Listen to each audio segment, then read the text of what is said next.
mynews.studio. So imagine this. One sachet a day could be enough to stop malaria from spreading. But can a single new drug really overcome decades of drug resistance?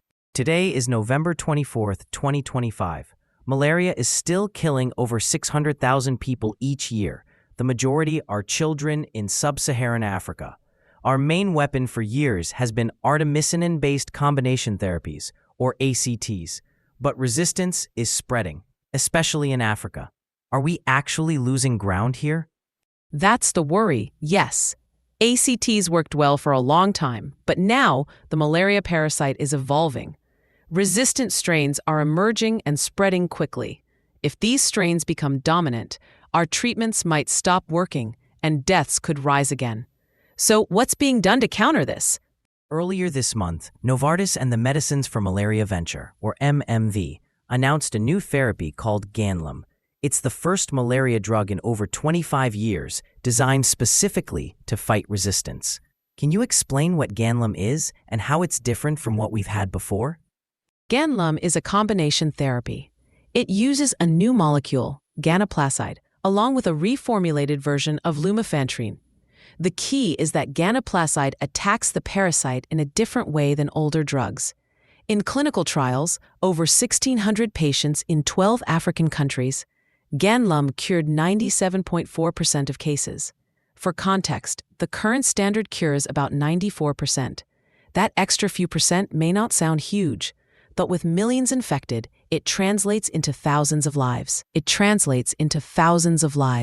And is Ganlum effective against the resistant strains or just the usual ones? That's what makes it significant. It works not only on regular malaria parasites, but also on those that have already developed resistance to existing therapies. Plus, it's easy to use. Just one sachet per day for 3 days. That makes a big difference for families and health workers, especially where clinics are far away. So what's the timeline? When might people actually have access to Ganlum? The expectation is about 16 months for regulatory approval, so the earliest would be sometime in 2027. But approval is only part of the challenge.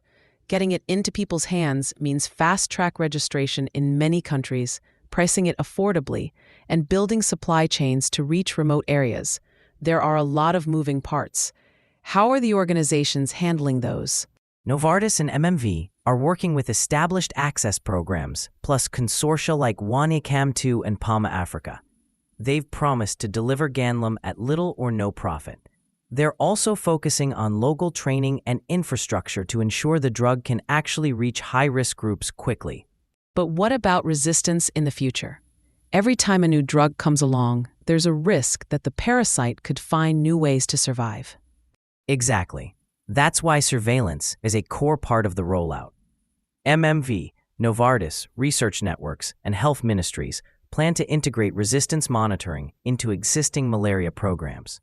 That includes molecular testing to catch resistance markers early, tracking outcomes, and using local clinics for data collection. They're also training health workers to spot and report any cases that look unusual. So, Ganlum isn't a standalone solution. It's meant to be used alongside mosquito nets, vaccines, and stronger health systems. And there's another piece. It blocks transmission by targeting gametocytes, the parasite form that infects mosquitoes. That could cut down spread overall. Some experts are calling Ganlum a turning point. Not only could it save many lives each year, but it's also an example of how we can tackle resistance in other diseases. What's clear is that sustained investment and global collaboration really do matter here. And the issue isn't just local. Drug-resistant malaria is a global health threat.